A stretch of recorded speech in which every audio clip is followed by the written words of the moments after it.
انسان ایک راز ہے، ایسا راز جسے نہ زمین پوری طرح جان سکی نہ آسمان سمجھ سکا۔ لوگ جسم کو انسان سمجھ بیٹھے، حالانکہ جسم تو صرف مٹی کا لباس ہے، اصل انسان تو وہ نور ہے جو خاموشی کی تہوں میں سانسیں لیتے ہیں۔ کبھی تنہائی میں اپنے دل پر ہاتھ رکھ کر محسوس کرنا، وہ جو اندر ایک عجیب سی بے چینی جاگتی ہے، وہ دنیا کی کمی نہیں ہوتی، وہ روح کی پیاس ہوتی ہے۔ یہی وجہ ہے کہ کچھ لوگ محفلوں میں بھی اکیلے رہتے ہیں، ہزار رشتوں کے باوجود ادھورا محسوس ہوتے ہیں۔ دنیا کی ہر نعمت پا کر بھی دل ویران رہتا ہے، کیونکہ روح کا رزق نہ دولت ہے، نہ محبت دنیا، نہ شہرت۔ روح کا رزق صرف قرب الہی ہے۔ جب انسان پہلی بار اپنے اندر اترتا ہے تو اسے معلوم ہوتا ہے کہ اس کے وجود میں 4 دروازے ہیں۔ ایک دروازہ مٹی کا ہے جو اسے دنیائی خواہش، جسم اور غرور کی طرف کھینچ لیتا ہے۔ ایک دروازہ آگ کا، جہاں نہ جلتی نہیں بلکہ انسان کو جلاتی ہے۔ غصہ، حسد، تکبر، شہوت، یہ سب آگ کے شعلے ہیں۔ ایک دروازہ پانی کا، جہاں دل نرم ہوتا ہے، آنکھ بے وجہ نم ہونے لگتی ہے اور انسان دوسروں کے درد کو اپنے اندر محسوس کرتا ہے۔ ایک دروازہ ہوا کا، جہاں روح قید محسوس کرنے لگتی ہے۔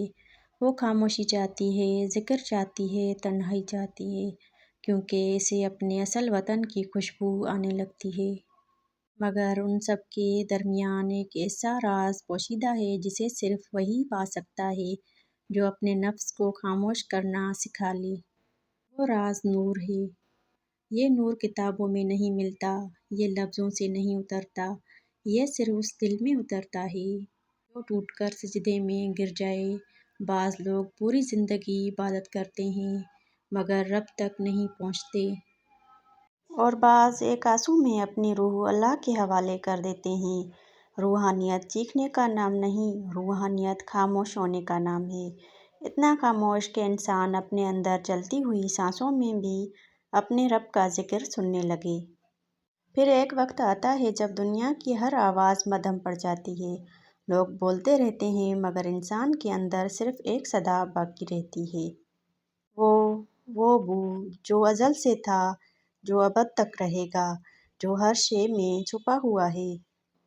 مگر نگاہیں اسے دیکھ نہیں پاتی، اور جب روح اس بو کو پہچان لیتی ہے تب انسان کو معلوم ہوتا ہے کہ اصل سفر زمین پر چلنے کا نہیں تھا، اصل سفر تو اپنے اندر اترنے کا تھا۔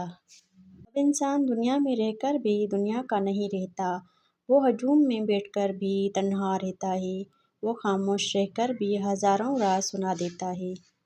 اور پھر ایک رات اس کی روح آہستہ سے اسے کہتی ہے، تو مٹی کا نہیں تھا، تو کبھی فنا ہونے کے لیے پیدا ہی نہیں ہوا تھا، تو بس ایک بھولا ہوا نور تھا جو اپنے رب کو یاد کرنے زمین پر اترا تھا۔